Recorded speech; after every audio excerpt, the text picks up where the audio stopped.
Hello mga kapatid! Ayan, mga kapatid, sa mga lahat ng mga pagsubok na dumating sa buhay natin, kailangan mga kapatid, maging matatag tayo.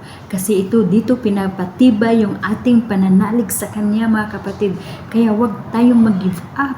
Huwag tayong hihinto mga kapatid. Dapat lalo tayong magpupursige.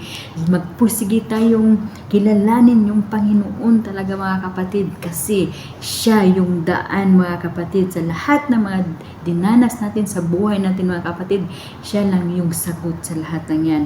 Basta tulungan mo ang iyong sarili na matuto at magkaroon ng mga salita niya. Kasi salita ng Panginoon, ito ay nagbibigay sa atin ng kalakasan sa pananalig natin sa Kanya. Kaya nga sabi sa sa Santiago chapter 1 verse 2 and 3, mga kapatid, magalak kayo sa tuwing dumaranas kayo ng mga pagsubok, sapagkat alam ninyong nagdudulot ito ng katatagan sa inyong pananampalataya.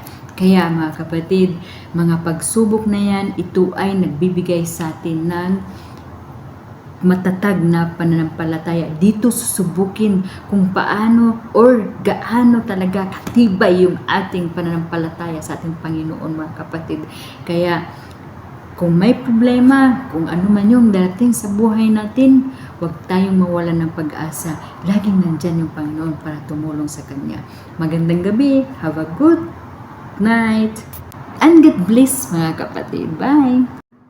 Please don't forget to subscribe, like, and hit the notification bell. Thank you.